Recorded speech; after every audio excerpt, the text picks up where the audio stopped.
Whether you keep them in your home or love to see them in theirs, these are the creatures that bring us all together. Reptiles. We're going to be delving into the experiences of reptile lovers from around the block and around the world. This is the Reptile Talk Podcast. What's up, everybody? This is Jeremy Turgeon, and this is actually part 2 of our podcast with Ron St. Pierre. If you want to go check out part 1, you want to go right back to episode 114 and catch it right from the beginning. Thank you guys so much for listening, and if you want to check out the whole thing uninterrupted, you can go to the Reptile Talk Podcast on YouTube or even on Facebook and listen to it there totally uninterrupted. Also, make sure you like us on Facebook and subscribe to the new YouTube channel. With that being said, let's get right back into this interview. But yeah, I was fortunate enough where I lived in Miami. I had five major fish and reptile importers. Yeah. Some of them were specifically reptile, but some of them were both. And so I supplied them all with Cuban anoles. So I worked my ass off all day, every day, collecting anoles. And pretty much I was at least one or multiples of those warehouses every day, and every time they got a shipment, if it was something I was interested in, they would call me up and say, hey, we're getting this in, and my ass would be the first one there. I'd help them unpack it for free. I was able to go through an immense amount of stuff. Like I said, I went through the ball pythons. I sold them to your ex-boss. Kevin bought shit for me, and he would come down to Miami sometimes, and a couple times he and I were hung out at Strictly, or I took him over. I can't remember. I just remember driving around in my truck with his dirty ass fucking feet on my dashboard. I'll never forget that. I'll never forget that. We were listening to Megadeth, and his feet were on my dashboard. And after I got him out of the car, I went and got fucking Lysol. I'll never forget that. Somebody clip that and send it to him. that was like fucking, that had to be like 92 or something. I don't know. We were both dumbass kids at the time, and I was 3 years old in 92. I was like, I was a dumbass newborn, so it's fine. Yeah. Oh, shit. Yeah, I pulled I sold a lot of rare stuff, ball pythons to Graziani. He was a good friend of mine. He lived not far from me, and Brian Sharp came down a couple times and bought stuff. And damn, dude, man, I was paying $6. I'd buy 100 ball pythons. I'd bounce out with I'd take anything that was weird, and then I was flipping them for $2,000. And I thought, oh man, I'm kicking ass here. And then these guys go on and like Graziani proved out some of that stuff, and those guys all made huge. Kevin did too. They all they made huge money on that. That was a good thing for all those guys. And I remember saying, this is never going to go anywhere. It's a fucking pet rock. No one's going to care.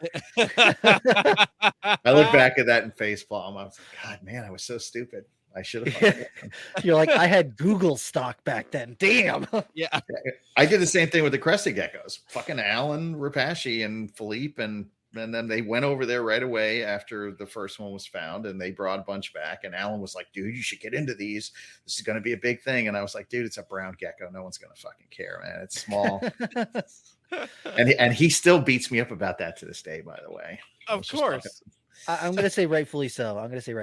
Yeah. And one of the first shipments they got was actually in my living room. They had it shipped to Miami because I was supposed to bring it to them in Daytona. And I cracked open this case, this big fucking box of geckos that nobody had really seen, and it was full of big adult cresteds. There were trachyrhynchus in there. It was a leachianus that got loose in my house, and I couldn't find it for 2 weeks. And I was like, oh my God, I can't afford to pay for this thing. I got to find it. One night we came home from a movie, and it was in the corner of the fucking ceiling, just hanging there. So I called Alan up. I'm like, dude, I found it. Here's your $7,000 fucking gecko in like 1994 or 8 years. My God. They shipped them back in these fucking egg salad containers, and the gecko popped it and got loose, and I could not find it. I thought, oh my God, I leave my front door open all the time. This thing just wandered out. I'm never going to see it again. $10,000 just walking around. Yeah. That was the worst phone call I ever had to make. I called Alan. I'm like, dude, I'm really sorry. You're down one leachianus. That is rough. But yeah, I mean, I could, he would have totally hooked me up back then, and I just couldn't see it. I even went to his house and saw a room full of those fucking things, and he was cranking them out. This was like 2 years later, so it had to be like 98 when he sent those over, and it was like 2000 when I went out to San Diego. And we walked into this little bedroom, and he had all these geckos, and he was just killing it. And he's like, "Oh, they're super easy to breed, and I've already, I've got these more colorful ones now." And he was already kind of separating it out. And I was like, "Yeah, man, no, it's a fucking house gecko with some fur." New Caledonian house gecko. Yeah, that's how fucking. If it wasn't big, and at the time I was totally tegu brained. If it wasn't like big, flashy, aggressive. I had tons of cyclura, tons of tegus, boa constrictors. Damn. I don't know. I'm gonna go to Daytona specifically, just walk past crested gecko breeders, be like, "Oh, fucking house geckos, fucking gross." Well, we just did the Axanthic project for a couple of years. We bought into it very early, and it really helped push us forward. I mean, I had a tiny little bedroom and that we set aside, but it's not something her and I really do. We were producing them to sell them to China and Korea, and dude, the demand over there is insane.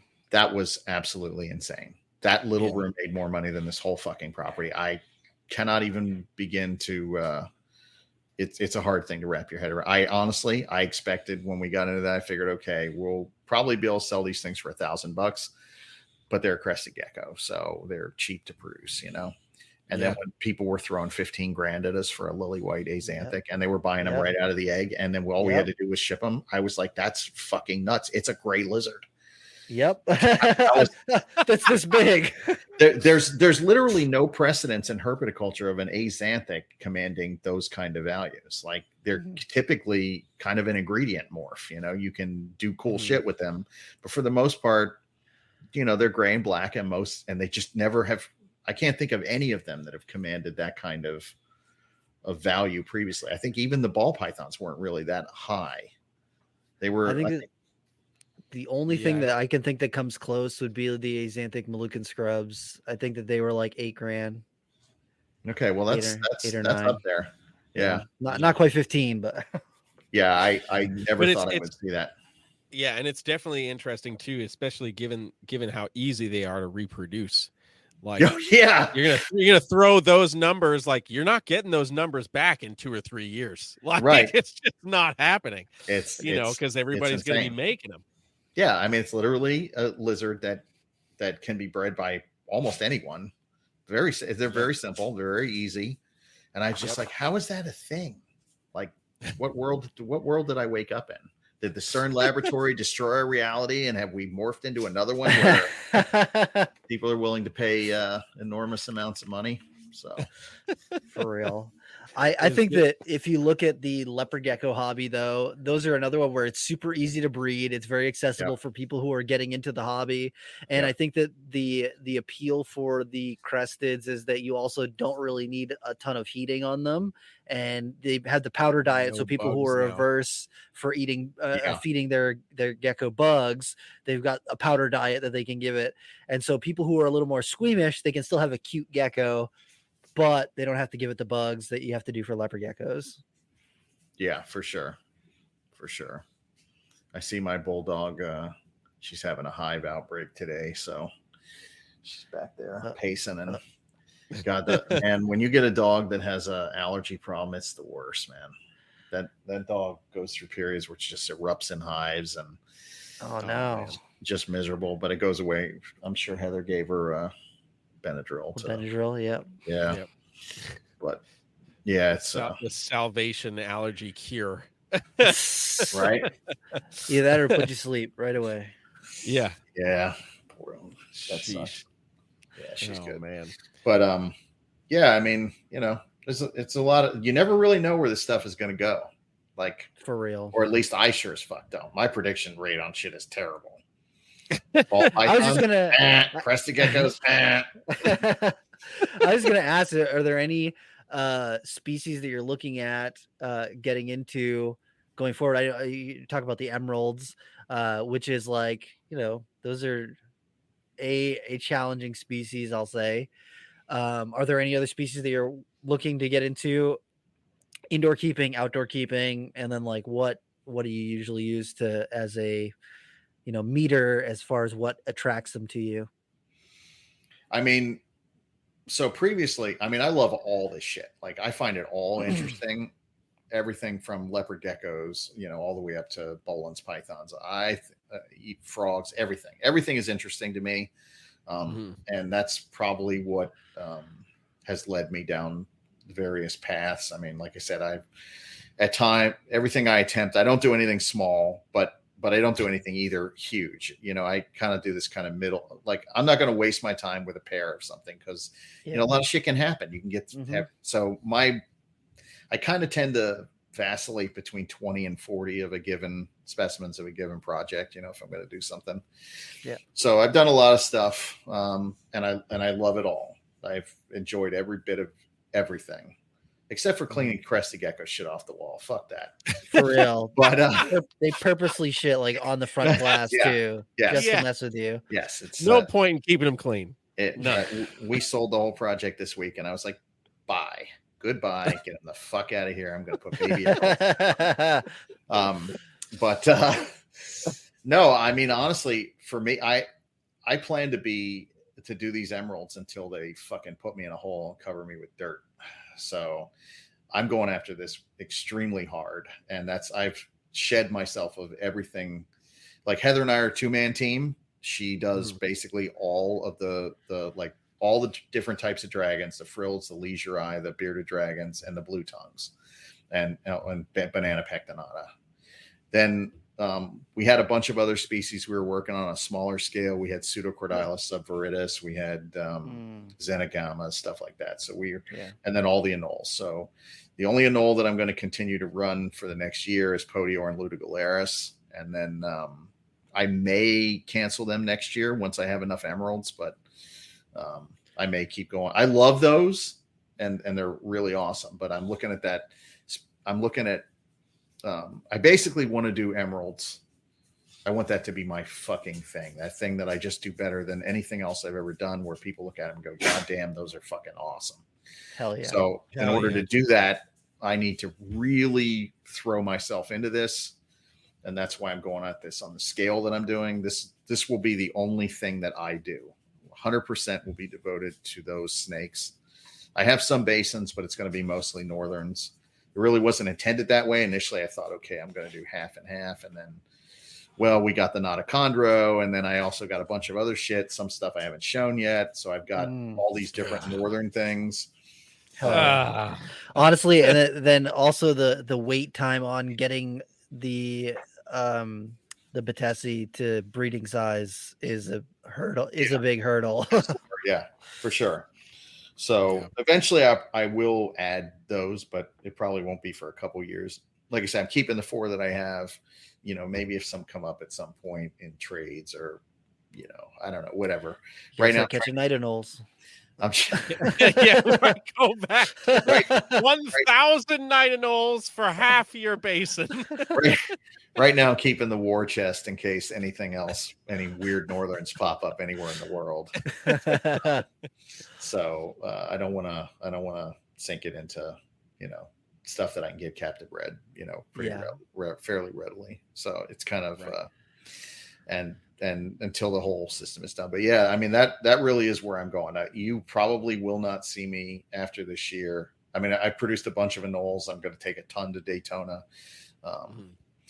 But and I'll still be doing Podior. Podior have been a nice year round. They sell really well. People love them. They're kind of like chondros because they're incredible, man. They're very, very variable. I really love that about them. The only downside to them is when they kind of have the same problem the chondros have. When they're born, you don't know what they're going to look like. They all look the same. So you got to raise them up, for 6 or 8 months, and then you start to get an idea of what they're ultimately going to look like. But the variation on those things is insane. You can have some that are damn near 90% yellow with little blue infusions. You can have some that are almost all blue with a little yellow, and then they're everything in between. Damn. So my thought on them was, they're a good candidate. They're probably one of the most exciting lizard projects that I can think of out there because of the potential they have for grading. You know, you can have a baseline animal that's like 800 to 1,000, and you can have these really shit hot ones that everybody goes, oh my God, you know, that are worth could be worth $2,000, 2,500, which is cool. You know, it gives you a grading. It opens up a lot of opportunities for small breeders because, you know, selective breeding. Yep. Yeah. You can't really do them on a big scale because you got to raise them all up. It's limiting. So it kind of keeps the really big guys. They're only going to be able to, you know, they're not going to be able to sit on 10,000 of them or whatever for that amount of time to see what they turn into. And then that just won't work. So I think, so they have that chondro thing going on, and they're also live in a tree, and they're display well. And what you doing?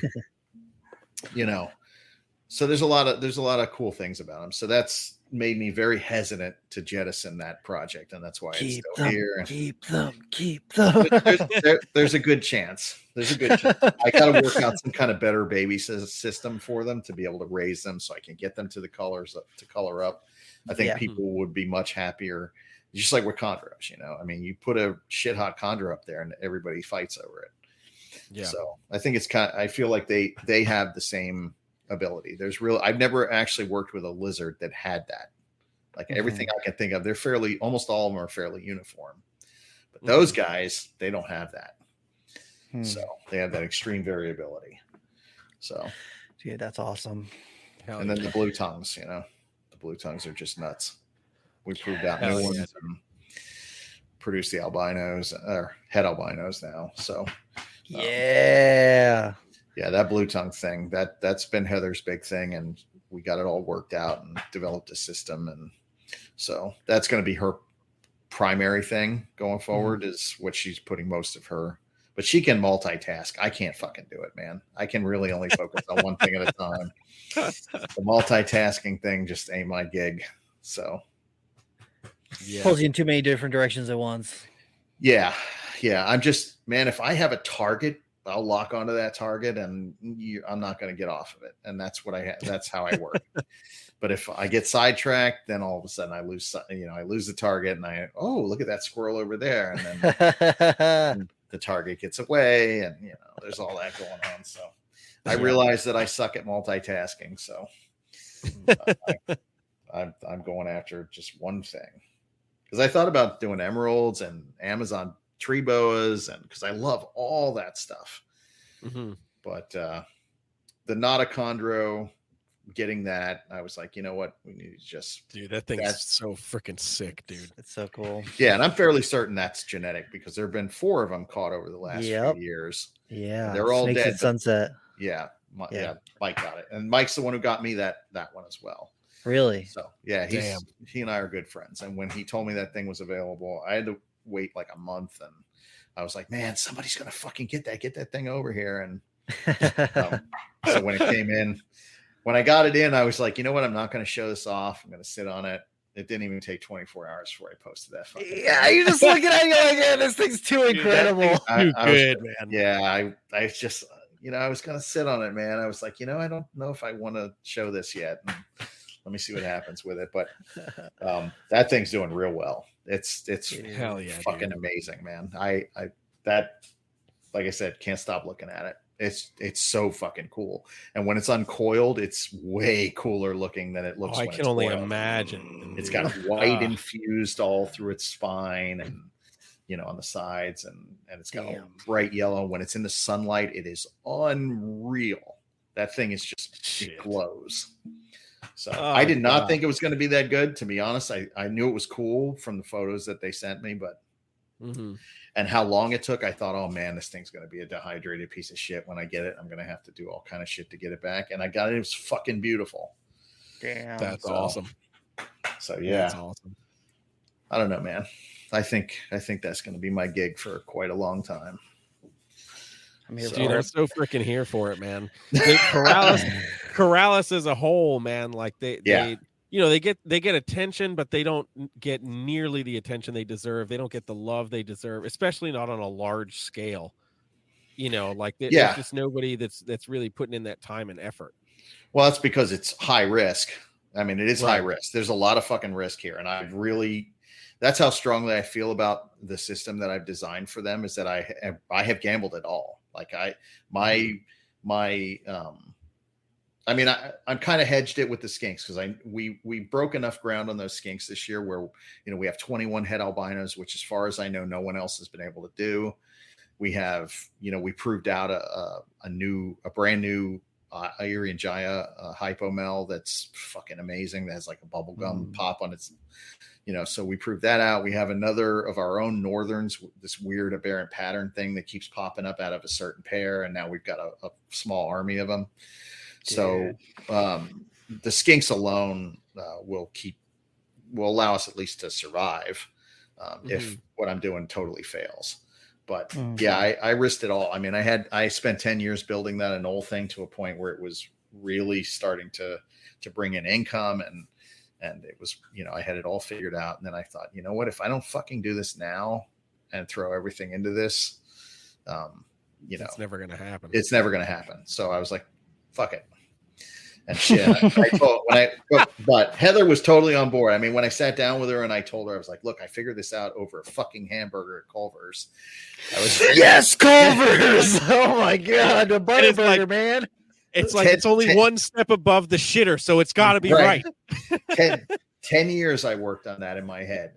The problem, I would defeat one thing with the anoles. I defeated the prolapsing, then I defeated the shedding problems, and then so I kept doing stuff. And then I went to Culver's with Casey Cannon, and he came down here to bring me some shit. And so before he left, I was like, hey, let's go get some food. So we went over to Culver's. I was sitting there across from him. We were talking about shit, and all of a sudden it fucking, dude, I don't know where these things come from. I swear to God, it feels like you just pull them out of like something just pops into your brain and says, here's what you were looking for, dumbass.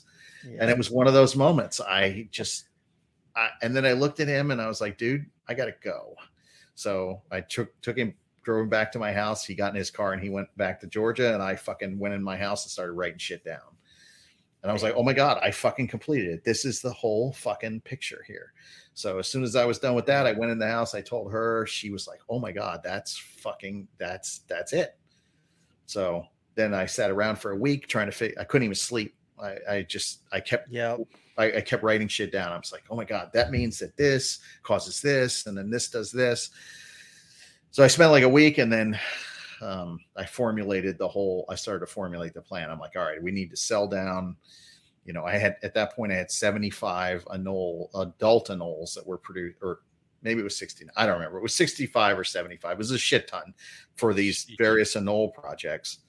And they were all breeding. This is like middle of breeding season. They're laying eggs and shit. And I was like, you know what? So I called Dave and I'm like, hey man, he was like the other big anole guy for that particular type, the giant ones. And I was like, you want to do this? And so he and I discussed it. We worked it out, and then he came and took it. And that basically how I ended up where I am right now. So we'll see. I may have committed commercial suicide, or I may have done something. I may have done something really good here. I got to get through the winter. See, I got to make sure the system works. Then I got to make sure the breeding is. I really think the production rate is going to be through the roof on this. I'm generally not satisfied unless the production rate is at least 80%. Mm-hmm. So we finally hit that on the blue tongues, where it's about 80 to 90% now, and that required a few years of tweaking to get it just to the right spot. So those that's what I expect. I am not fucking happy if I'm. What's the matter? The dog is yelling at me. I'm not happy with results that are anything less than that. So I will just continue to I constantly will try to progress until I get to a good point. But if I was maintaining 50 animals and only a handful were going every year, there's no way I'm going to accept that. So I'm going to work that out. Right. And, so I did, but, Hell yeah. We'll That's see. so freaking awesome, man. I might be coming back here in a year and saying, "Oh my God, guys, I got nothing left. I'm homeless and living under a bridge." It's just it's a giant Learning pixelated experience. image that just says McDonald's Wi-Fi, and like Yeah. that's just all. Culver's bags stacked up behind me. You're like, well, Ron, this was fun. How are Bruh. how are those anoles doing? Right. Fucking strung out with a Culver's burger hanging out of my arm. No, I don't know, man. Well, guys, we all know what rock bottom's going to look like if it Right. happens. Yeah, that's Oh shit. food's always been my curse. So Oh, At least not energy drinks now. true. no, I had to give that up, man. That was fucking killing me. I was so addicted to those damn things. Yeah.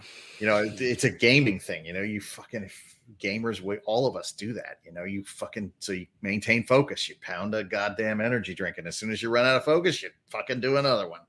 Yeah. And so I just apparently your heart can't take that, and neither can the rest of you. So Yeah, for real. Yeah, it's not good for you. It's not good for you. Oh Yeah. man, no, I'm super excited to see where this project goes for you, man. Like again, I'm excited that exactly, yeah, and I'm just super excited that Corrales again are just going to get some really serious love and attention and dedication, you know, and it sounds like, you know, you've got it dialed in to a point where it's you're gonna fucking crush it, and next thing you know, everybody's gonna be like, that motherfucker. that's all right, man. I mean that's what you want to hear, right? You want people to be surprised, you know. Definitely I mean, I've heard Warren Booth say it before. They're not really hard. I think a lot of the deaths that we see from them is this insistence that when you get an import, you shoot it up with a whole bunch of meds, but you're loading a stressed animal with toxic chemicals. That's essentially what you're doing. So I've literally established thousands of imports over my career in this, and I've never once treated them. I get them in, and I've heard Warren say this as well recently, that he gets them in, he hydrates them, he keeps them in a low stress environment, and he leaves them the fuck alone. Yep. That's exactly the method that I use. It works Best like thing. a fucking charm. Yeah. I will not. Now, if you have a pervasive problem, but like you said earlier, those animals have an evolutionary relationship with those parasites that they carry. Yes. And they get them in check on their own as long as they're not stressed and they're getting everything they need. They get them to a level, in some cases, non-existent level. Like, you know, their immune system will take care of it. It's just a matter of, like I said earlier, it's most of the problems with herpetoculture stem from our current commercial systems that we all sort of use. There's going to have to be some real changes to those over time to be able to move forward. They're very, very limiting. I mean, we're still in the infancy, so it should be expected. It's just a matter, are people willing, you know, how reluctant, how much pushback is there to that kind of change? You know, when you realize that, oh, I could get much better production, much better, you know, return out of my animals, much better health for the animals, much, you know, everything about it is better. You have to be willing to make that jump. I'm not at all. This is not an anti-rack thing. I'm totally cool. I don't personally use racks only because I don't like them. It's not for any like moral reason. It's that, you know, I go by and you can't really enjoy them in there. Like, I like to watch my shit running around and, you know, and doing stuff. And you can't really do that in a rack because they're opaque, you know, and they're limiting. They are limiting. Yeah. So I don't personally like that, but I totally see why people do, because especially if you have to work indoors, you know, they're extreme. That's a useful tool as part of a herpetocultural arsenal. You know, they're definitely, especially for baby rearing, stuff like that, hard to beat those damn things. But, you know, it doesn't work for everything. And that's the thing, is that they're designed specifically for ball pythons and certain colubrid species, but mostly for ball pythons. That was really what the design and the iterations are for. So we just try to, we try to use a hammer to fix something that really needs a screwdriver. Yeah. And so, I mean, that's kind of what it is. So we need, hopefully the cage manufacturers will, and I've noticed that I saw somebody else watch, I think it was Dale Tamura. He's like this cage builder out in California. I noticed Cali. Yeah, he was doing he built some cages for Armin, and they were really fucking cool. And I was looking at that going, okay, well, this guy, he's definitely on the edge. So hopefully more of them will start looking kind of in that direction, different. What can I do differently? Do I need to put drains? Do I need to have, set up in a different way? Because there's a lot of things. I don't know where I'm going with this, but no, but you're absolutely right. And I'm going to take the opportunity to plug our sponsor in this and talk about Black Box Cages, because one of the things that they've been doing is finding those things both in their cages that they've been building and in their racks, and just trying to find different ways to kind of step it up and make things more universal, more usable, more practical. And they've really gone above and beyond. And I think they've set a really high bar for a lot of the cage manufacturers out there that aren't looking at that, because they're like, well, why fix the wheel? This box is perfect, But the people, they're definitely one of the people that are going above and beyond and really pushing the envelope. And that's what we need.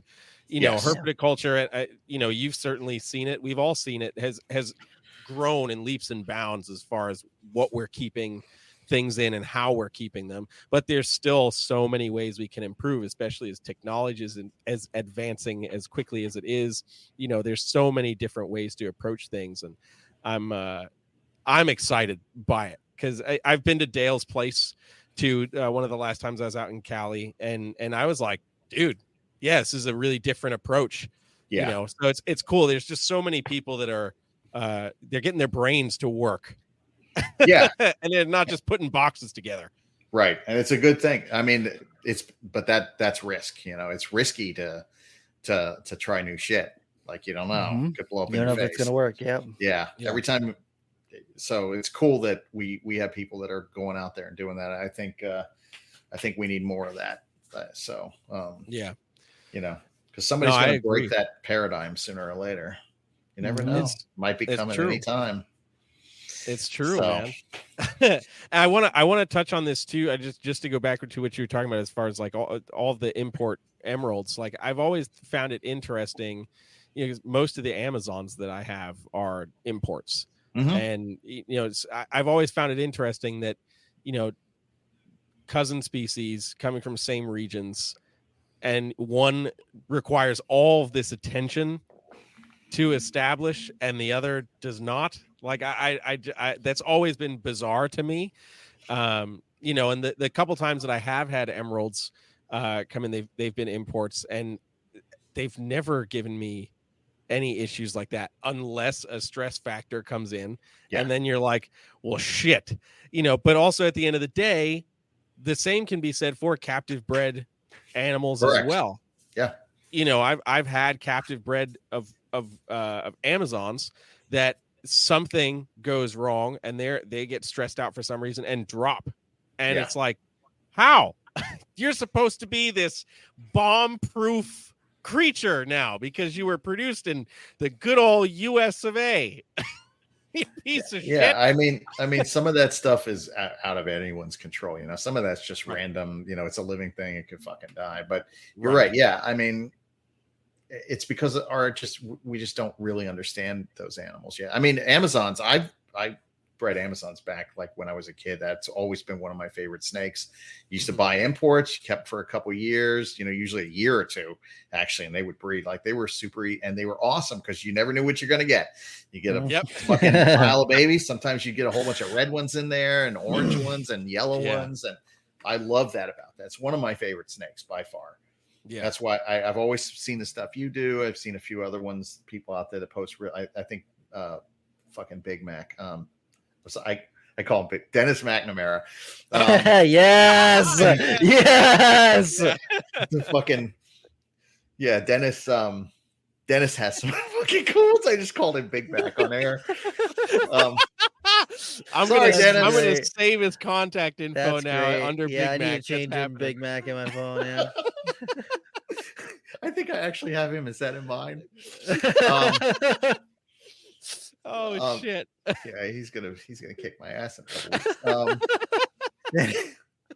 Anyway, yeah, I mean, he's got some really cool ones, and Jeff Godbold out in California has some too. I mean, I keep track of that stuff because I dig that shit, and that was always one of them things. I don't think I'm going to pursue it now because I'm just so, I'm up to my neck in this, and this is not even halfway to where I want it. Damn. So, Oh man.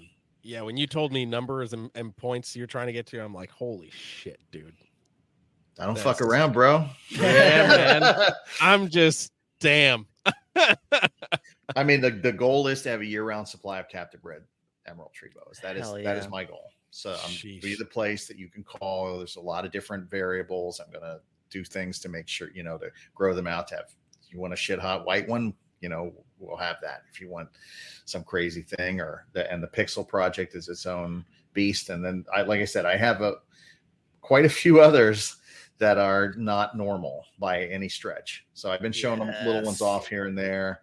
And I'll continue over time, but they're all doing good, and I'm going to continue to pull stuff in. So I've pulled out every fucking connection that I have to do this.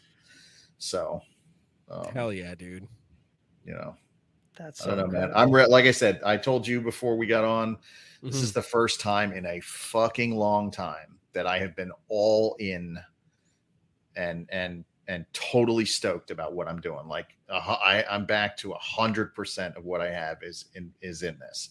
This is all I've been doing. I'm just in a spot where I don't think that this is something that's going to wane for me, because this is really like, I feel like my entire career has led to this point for a reason. This is the thing I was supposed to fucking do.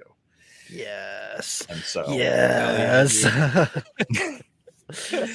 or it's the thing that's going to drive me to the ground. Those things are always, there's always a duality. They're either going to fucking kill you, or it's going to be the thing that you should do. But I'm pretty confident about this.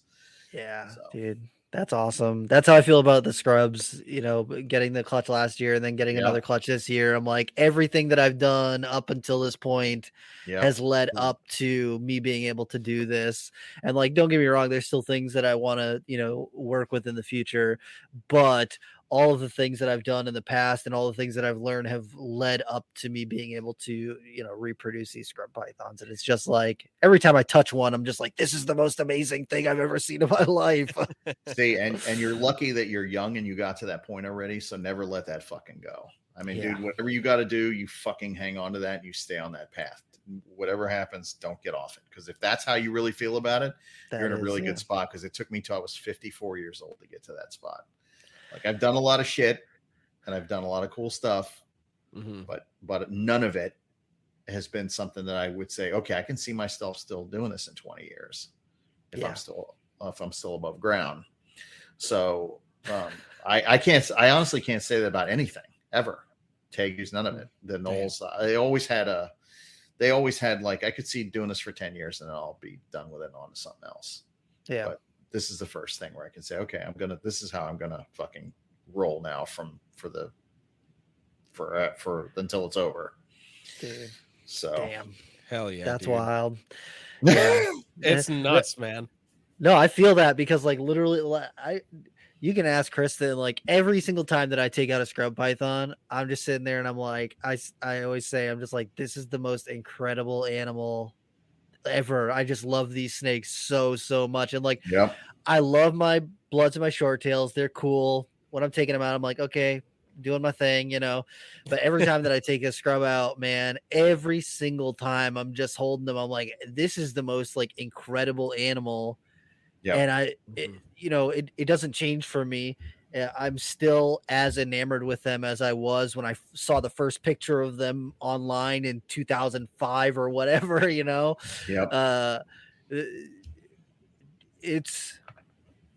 it's just something different for me. It's different. Just how you feel about the emeralds, you see them, you walk out there and you see them and you're like, oh man, that thing's so It's so damn cool. Yep. It's sitting up in the tree right now. The thing's amazing. Yep.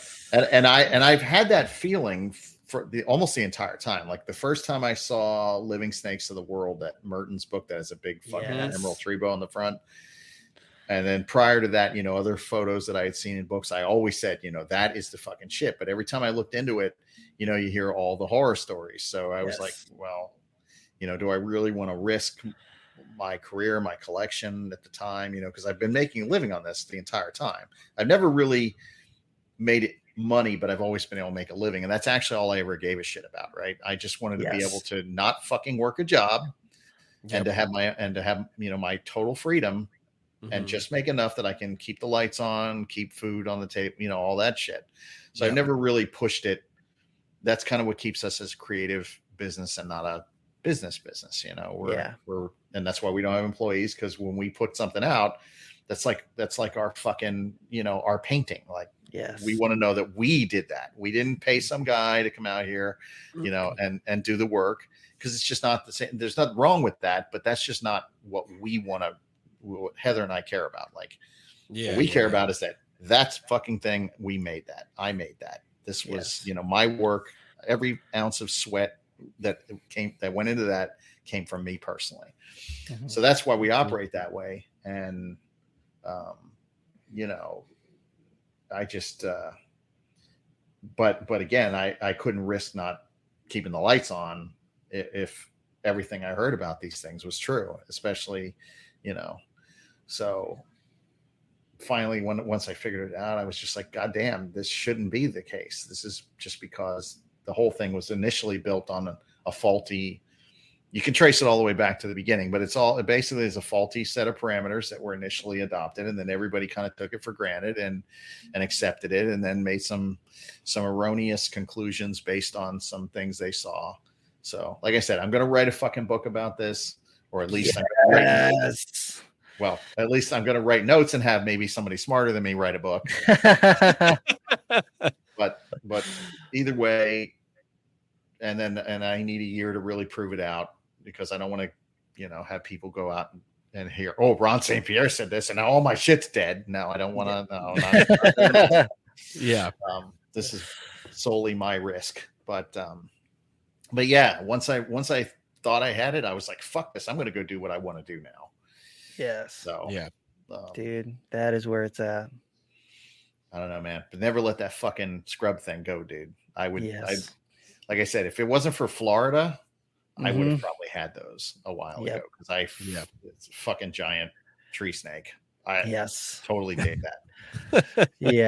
When I look at all my snakes, and I've always said, if I need to pare down to anything, it's literally I'll get rid of everything except for the scrubs. I will not get rid of them. They just hold something completely different for me. And then I feel like when I get into venomous, it's going to be the same thing, where, seeing a rhino viper in person, you're just like, man, this is the most incredible, like, this is millions of years of evolution to get to this point of this like living artwork of an animal that is in front of me. Dude, I am all about those fucking vipers, man. Yes. I had puff adders when I was a kid and some rattlesnakes and stuff, but I don't have, my ex-wife was not having it. So, and then after my daughter was born, so I just stopped at that point. And then Florida's laws got more stricter. But if I didn't live in a state where I had to have that, I would absolutely have squams and fucking rhinos and gaboons and Solaris and stuff. All that shit. I fucking love that stuff. Yes. That is easily, and that's kind of what I like about emerald tree boas and chondros, is that it's essentially a viper that can envenomate you. Yes. And that's really what they are. So okay, I see. There's a lot of I like that shit that's slow. Yeah, I do not like the whole cobra thing. They're a little too smart and a little too fast. I like shit that's short, fat, and just kind of sits there. Ambush predators. Shit. But one of the things I like about ambush predators is they don't have huge spatial requirements. They have, they have a decent amount, but you don't need like these massive things for them, because they're basically satisfied to sit in one spot and then fucking, maybe go up or down to get their food and stuff like that. but a lot of them, they don't really move a whole hell of a lot. And I like that. I mean, ambush predators are certainly easier to keep in captivity. They're more suited for a captive environment, I think. Yeah. That's why Pac-Man frogs do so well. I mean, that thing's a fucking mouth with that just sits in a bog and sucks down whatever unsuspecting thing comes by. All that stuff is like that, man. Yeah. So a lot of the cool shit is ambush predators. Oh gosh, what's that? Oh, it's a South American mouth with legs. It's right. Fun. Man, when I was a kid, I had a big one of those, and I made a stupid mistake. It was fucking huge. It was, a giant Pac-Man, and I went in there one day. I was like, I wonder if this thing has teeth, and I wiggled my finger. Never forget it. Oh, dude. Couldn't get it off. Yep. Could not get it off. Screamed like a little bitch. It was fucking terrible. My mom came in. It's like, what? And I saw this huge frog hanging off my finger, and she freaked out. It was a terrible moment. Yeah, because not only do they bite you, but then they use their arms and they like pull your whole finger in there and they like further into their body. You're like, why would you do that? Frog is a giant asshole with teeth. I swear to God. We really are something else, man. Oh, I had half my left nipple ripped off by a rhinoceros iguana, a huge rhino. Big wild one that I had used to be able to catch rhino iguanas in South Florida, and I caught a fucking giant one. And one day I had to move it from enclosure, and it was super aggro. So one day I had to move it from an enclosure to another enclosure, and they thrash around. This thing was huge. I was like 16 years old, and I tried to put its back legs underneath my arm to fucking pin it to hold it. It turned and it caught my fucking left nipple. And when it bit down, I just remember looking at my mom was there, and I looked up at her, and I screamed and let it go, and it rolled off, and it took a chunk of me out. There's blood squirting. That was the only time I've ever gone to the hospital. They had to take me and get me stitched up. Damn. Scar, man. Oh. Yeah. Ouch. I remember when my mom took me to the hospital, the doctor asked me what happened, and I was like, I got bit by a fucking lizard. Yeah. The dude totally didn't believe me. He asked me who stabbed me. Oh, damn. It was very God. It was very uncomfortable. Then he's fucking sticking that hook in. They hook stitched it. Oh. I'm clenching my ass cheeks on that one. Yeah, that was rough, man. Oh, God. Dumb shit in the reptile trade. You only got to do that once, though. And it never happened again. Yeah. The whole time I was breeding, I bred Cyclura. I had like 40 or 50 Cyclura for about 10 years. And that never happened again, but I raised them all from little babies, and they were all tames. I have way too much respect for those things, man. Yeah, sheesh. Dude, that's wild. So, oh my gosh. Yeah, I have my stories.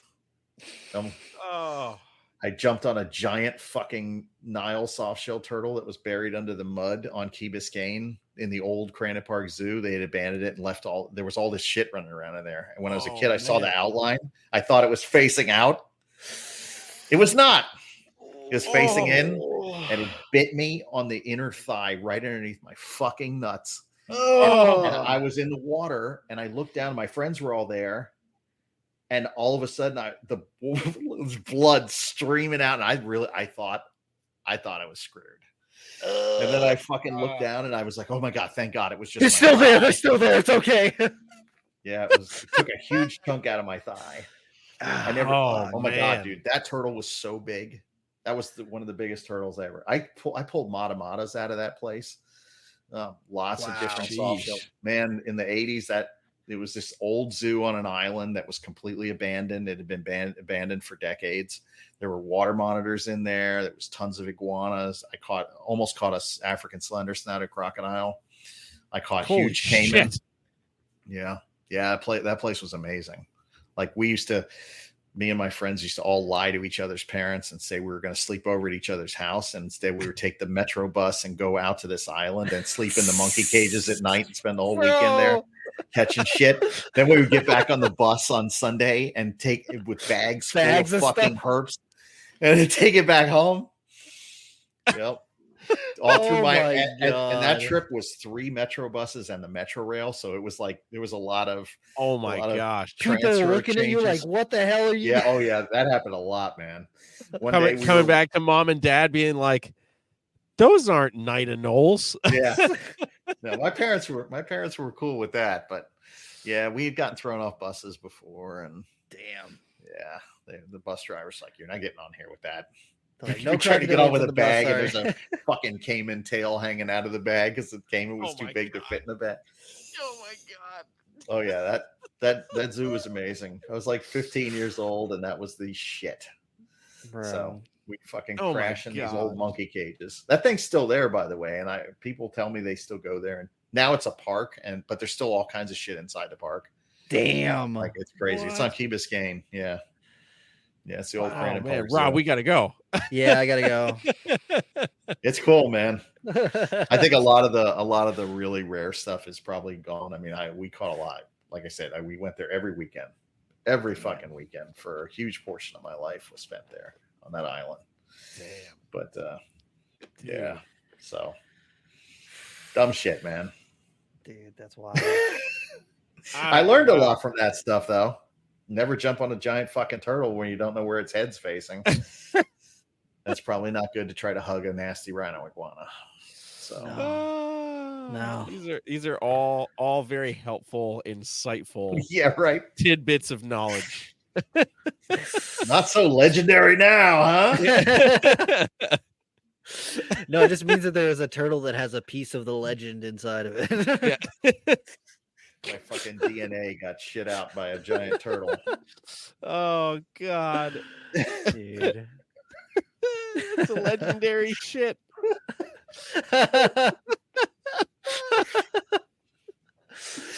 Bro. That whole thing, man. I really appreciate that people say that about me, but every time I know that I'm just a dumbass, just like everybody else. I'm just an idiot that'll take chances. And so that's the only, I just honestly, if you take chances, yep, a lot of times you end up on the floor. Lord knows I found, or missing a nipple.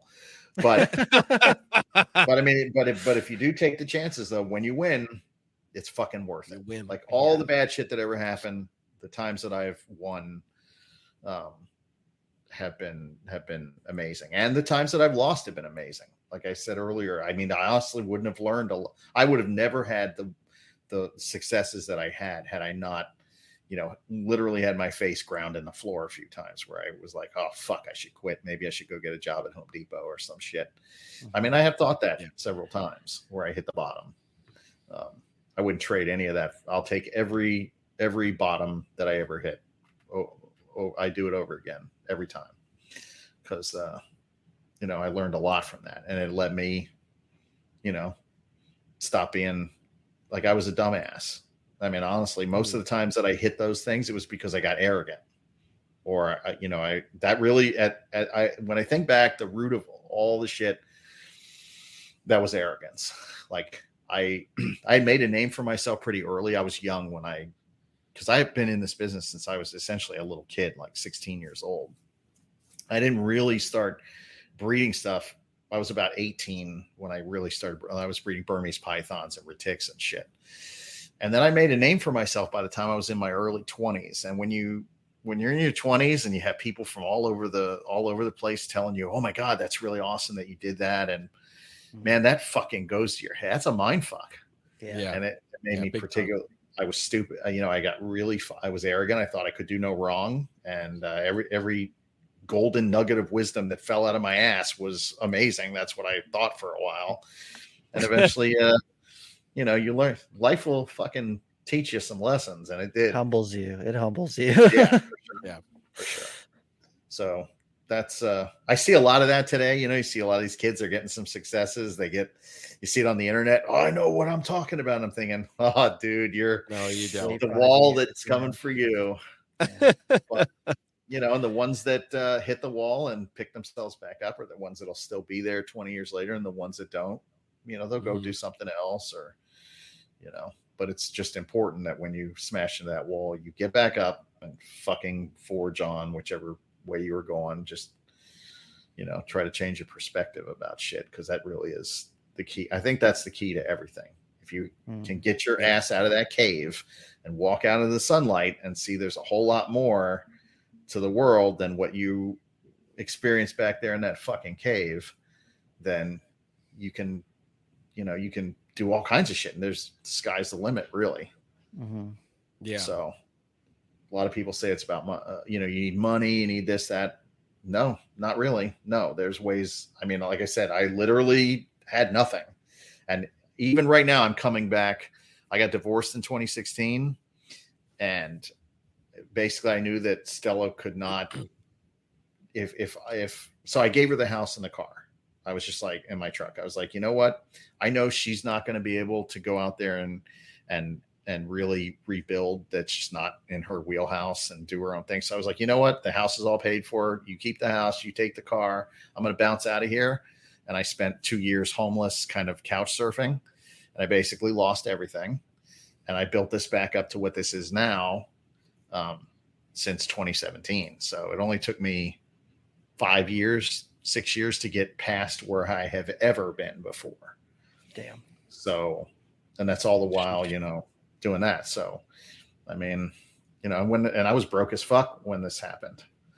So, and that's not a victim thing. That was totally on me. I'm the one who chose to leave. I'm the one who, I involuntarily gave her that stuff. Yeah. Cause I figured I'd rather have her taken care of and not have to worry about, anything with her. Like, she'd be fine.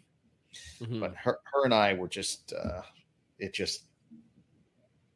we basically stayed married because of my daughter, and we just had two totally different worldviews. And so everything was eggshells all the time. And it just got to a point where, this sucks. Why are we still doing this? So, yeah. But yeah, you can come back from anything. So, hell yeah, dude.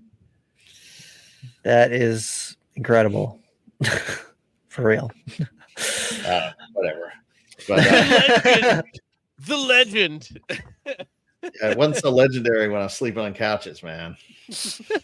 Hauling around a bunch of fucking anoles. Living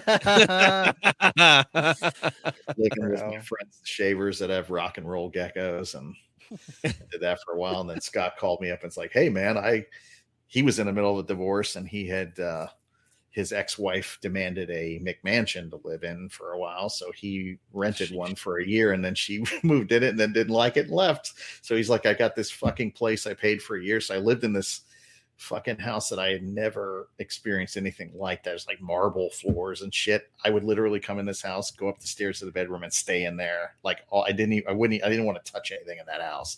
So I lived there for a year while Heather and I got our shit together over here. But that was a strange couple of years, and I could not I had no stability, so you can't really start a business up. So I was selling CDs on eBay because I had 2,000 CDs. So I started selling those down, and turned out a lot of them were worth a surprising amount of money, because apparently my taste in music lends itself to collectors. So I had all these rare punk and metal CDs going back, all originals, all the way back to like 85 and shit. Damn. So, and most of them were mint. So I lived off that for 2 years, just slinging CDs on eBay. I only got through 1,000 of them. I still got 1,000 in a closet behind me, just sitting in fucking boxes that I haven't. Holy shit, man. I burned them all to MP3s a long time ago, and then I just never, I never pulled them back out again because I got them on my phone, or whatever. Yeah. So, yeah. Once you got that, it's like, yeah, it's just too much fucking hassle, man. Even though they sound better, it's just too much work to pull them out and then have a fucking disc player. And most cars don't even have them anymore. So, True. It's pretty much dead technology. But Yeah. So that's it. That's how I got to this fucking disaster that I'm currently in. Now I'm ripping it all to do a green snake that might blow up in my face, but I don't think it's gonna. Dude, yeah, me either. Well, we will check back in 1 year and see where we're at. Yeah, for sure. If I don't see you at Daytona, but I find you at the Culvers down the road, I'll have a couple questions for you. I'm not technically allowed to go to Culver's. She's sleeping right now, so well, no. Heather, if I say I'm going to Culver's, you're not eating that fast food shit, are you? Oh, Culver's is so good. I know, right? Yeah. Oh gosh. Damn, man. Well, I'm supposed to be on a healthy wagon, but that. What the fuck? The point of that? No kind of life. I got plenty of greens in the building. Don't worry about it. Right. Yeah, I had this piece of lettuce, so I'm good for the day. No. Yeah. No, I really have to take that seriously, but amazing. Yeah, that's all right. I made my biggest breakthrough ever over some fast food, so she can just deal with that. Yeah. Hey, but, it is what it is, man. I'm giving her shit. She's cool as fuck about stuff like that. She's just trying to keep me alive and above ground. That's all. You can't blame her for that. Fair. Yeah. Yeah, dude. So we just went past the 2-hour mark here. So I don't want to monopolize your time as well. We really do appreciate you coming on. We do have one question that we wrap up our podcast with every guest that we have on, though. So I hope that you're prepared and ready for the final question.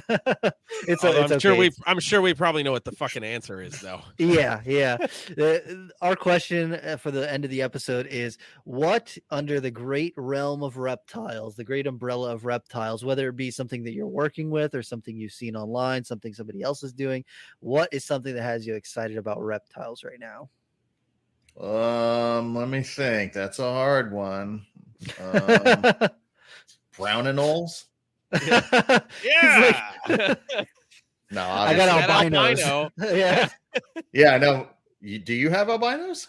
No. Oh no, I was gonna say I saw the albino. Yeah, my buddy Eddie Soto just got that thing.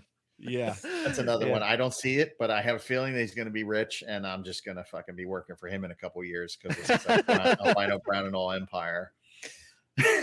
No, it's gosh, it's fucking it definitely is the emerald tree boas. I honestly, like I said, I've never been all in like this. I don't think ever.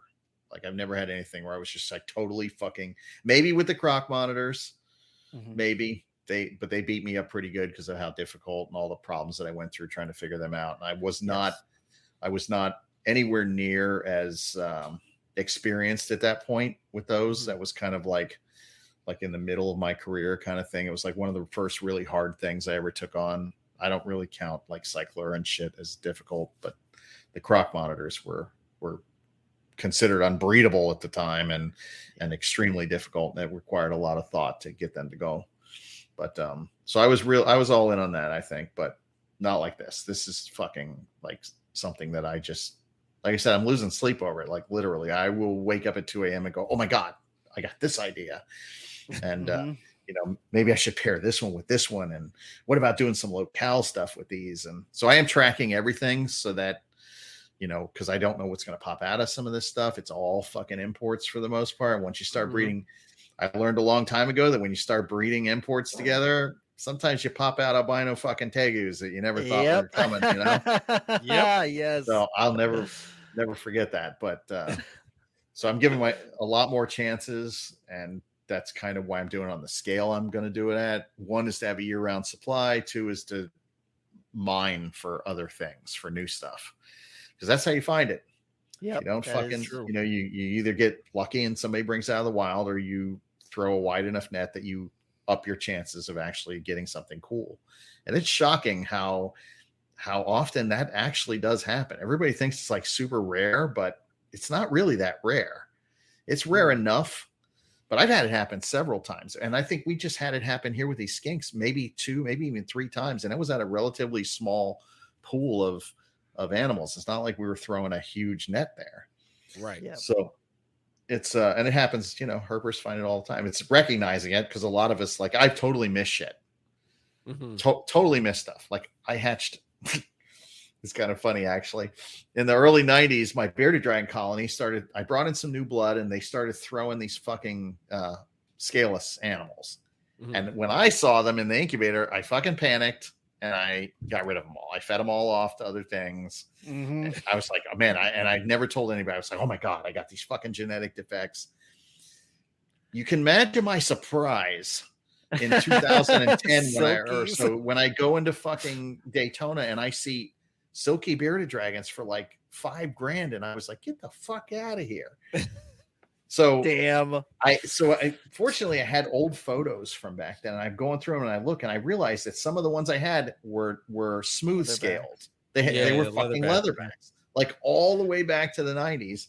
And I was breeding them together, and I didn't even recognize it. I did not recognize that back then, that there was, I knew that there was, you know, some were spinier than others, but it never occurred to me that, oh, this is something. A reduction. Yeah. Yeah. So, I mean, I had that in just regular fucking bearded dragons in the early 90s and did not know, and was actively hiding the evidence of that. You know what? I commend you for that, because every silky looks like it has been through a house fire, and I don't agree with it. You know what's funny about that though? I actually took some in 2013 and set them up outside to see what would happen, and I had no issues with them whatsoever. They were all perfect. Grew them all up. They were flawless.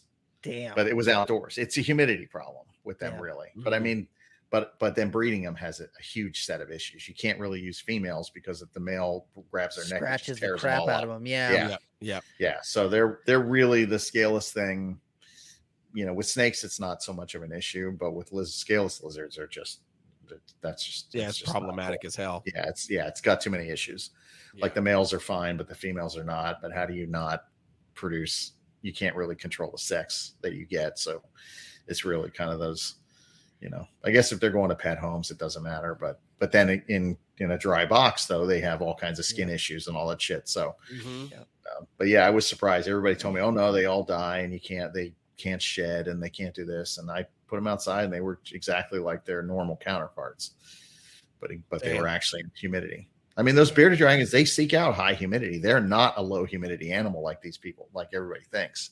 Right. And actually in that Beardy podcast, he pointed that out. They seek out, humid environments. Shit in the desert is not living in the dry sand all the time. It has burrows where it's humid. Dew collects on those rocks, and the dew, causes more humidity at the base of the rocks, and they're living under the rocks or in a hole or at the tree base. Again, places that collect dew and rainwater and maintain humidity levels. Yeah. So it's just the more we know, man. Yeah, it's true. It's true. All right, man. If people want to find more about Not a Chondro and everything else that you've got going on, where can they follow you?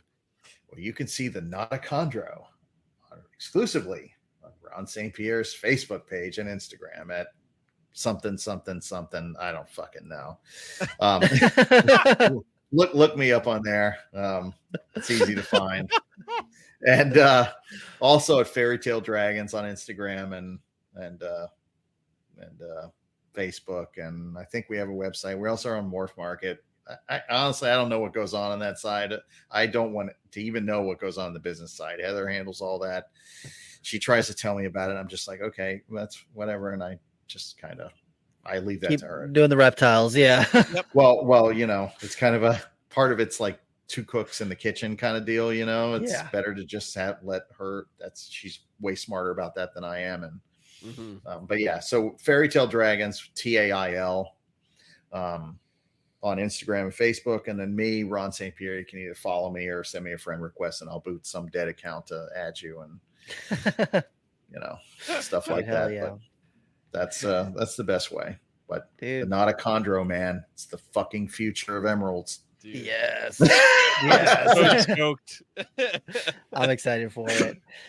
Dude, thank you so much for coming on the podcast, and we appreciate it so much. I know that there's going to be people who are really excited to hear this episode, and I know that there's some really good information that we got out there, so I appreciate it.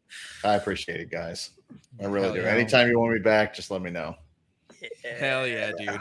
Hell yeah. Thank you. Perfect. All right. Thank you for everybody that stayed for the 2-hour episode. I might make this a 2-parter. I'm just saying. Yeah. I might make this a 2-parter because there's a lot of good shit happening. But all right. Take care, everybody. Thank you again for listening.